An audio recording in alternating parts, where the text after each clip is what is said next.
Ya, kasus pidana yang membelit mantan Kadif Propam Polri Verdi Sambo dan lainnya memasuki babak baru. Kejaksaan Agung hari ini menetapkan pasal pembunuhan berencana dan obstruction of justice dalam kasus kematian Brigadir J P21. Kita bahas lebih dalam sore hari ini bersama Ketua Komisi Kejaksaan Barita Simanjuntak via sambungan Zoom dan Hakim Agung periode 2011-2018 Prof. Gayus Lumbun yang sudah bersama kami di studio saat ini. Selamat sore. Selamat sore. Bapak. Pak Barita. Selamat sore Mbak Fani, Prof. Gayus, selamat sore. Ya, Pak Barita, selamat sore Pak. Saya ke Pak Barita terlebih dahulu. Pak Barita, mungkin ada tanggapan termasuk untuk menjawab pertanyaan awak media yang tadi belum sempat dijawab oleh Bapak Jampidum bahwa memang pasal yang dikenakan atau katakanlah pasal dalam P21 ini, yang P21 maksud saya, ini obstruction of justice dan juga pembunuhan berencana sama rata begitu ya Pak? Saya kurang paham maksud pertanyaannya, tapi saya coba menangkap Mbak Fani. Satu, yang sudah dinyatakan lengkap P21, formulir 21 itu adalah terpenuhinya syarat formal dan material dan untuk menjadi dasar bagi penuntut umum menyatakan berkas lengkap dan layak untuk diajukan ke pengadilan. Itu poin pertama dulu.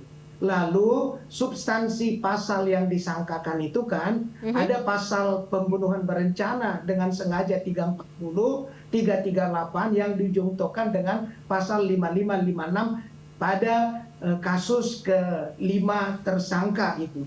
Namun kemudian ada rencana kumulasinya khususnya untuk FS itu dikaitkan dengan apa yang tadi disebut obstruction of justice, tapi sebenarnya itu istilah masyarakat saja.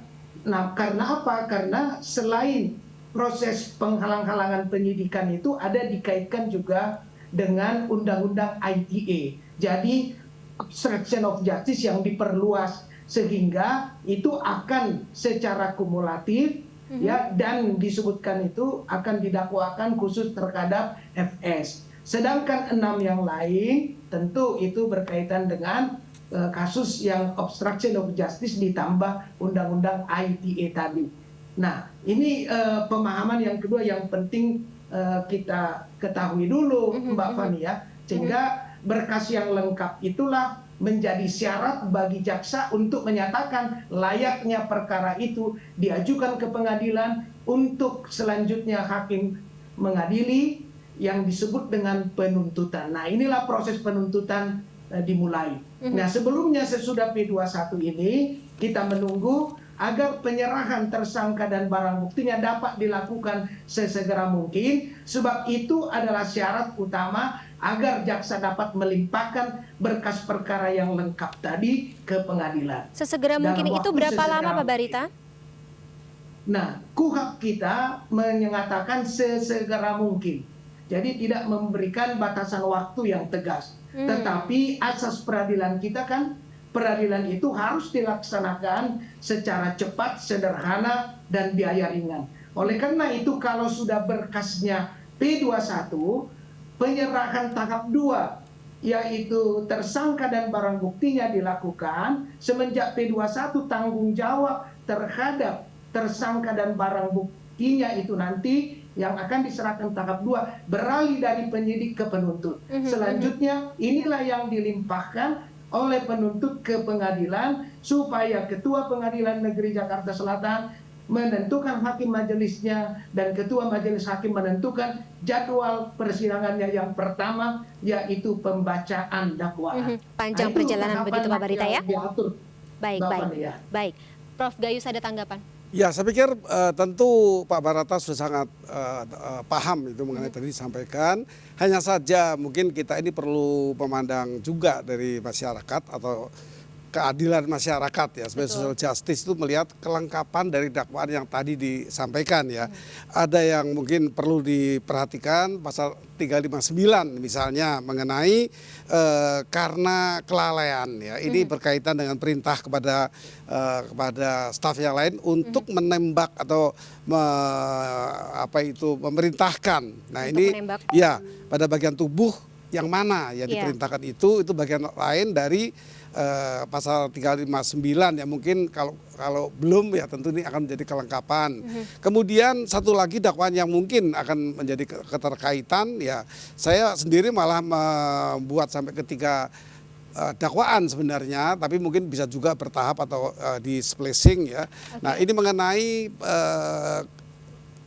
mengenai undang-undang tentang senjata yang masuk di undang-undang darurat yang 1251. tapi tidak ada dalam berkas perkara yang diajukan saat ini, begitu ya Pak? Ya, seandainya kalau ada yang belum atau tidak ada, itu memang kekurangan yang mungkin publik mempertanyakan. Baik, Mungkin baik. seperti itu sehingga Kapolri dan Jaksa Agung akan berkaitan dengan niat baiknya. Tapi masih bisa Prof ditambahkan ketika sudah berkas perkara ini P21? Ya, itu bisa pada dakwaan nantinya kan. Ini kan Oke. baru penyerahan berkas saja Baik, baik. P21 itu. Baik, Pak Barita, ada kemungkinan ternyata pasal pidananya bertambah seperti itu. Apakah ini juga bisa menjadi pertimbangan dari para jaksa penuntut umum dari kacamata Anda? Ya, ini kan kita diatur oleh sistem hukum, ya, dalam sistem peradilan pidana kita oleh Kitab Undang-Undang Hukum Acara Pidana dan KUHP. Saya pikir tadi sudah disinggung Prof. Gayus bahwa jaksa itu bekerja berdasarkan berkas perkara yang masuk dari penyidik. Jadi berkas perkara yang masuk kemudian diteliti, sudah memenuhi kelengkapan, diberi petunjuk, dilakukan koordinasi.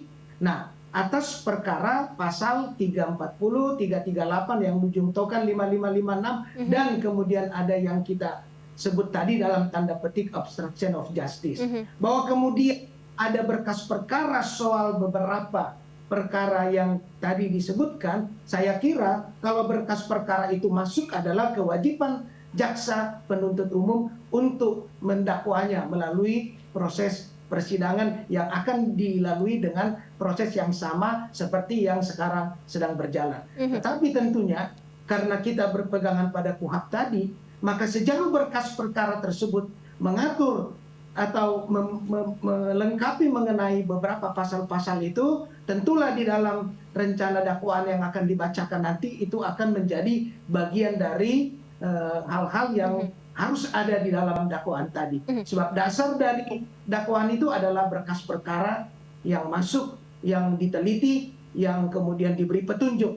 Nah, ini yang sekarang secara gamblang nanti akan kita lihat dalam proses persidangan yang terbuka untuk umum, untuk memberi catatan juga kepada kita tentang proses dakwaan yang akan diajukan melalui proses pengadilan ini, Mbak Fani. Baik, masih terbuka berarti ya untuk segala kemungkinan apapun yang akan dituntutkan kepada para tersangka, seperti itu Pak Barita ya.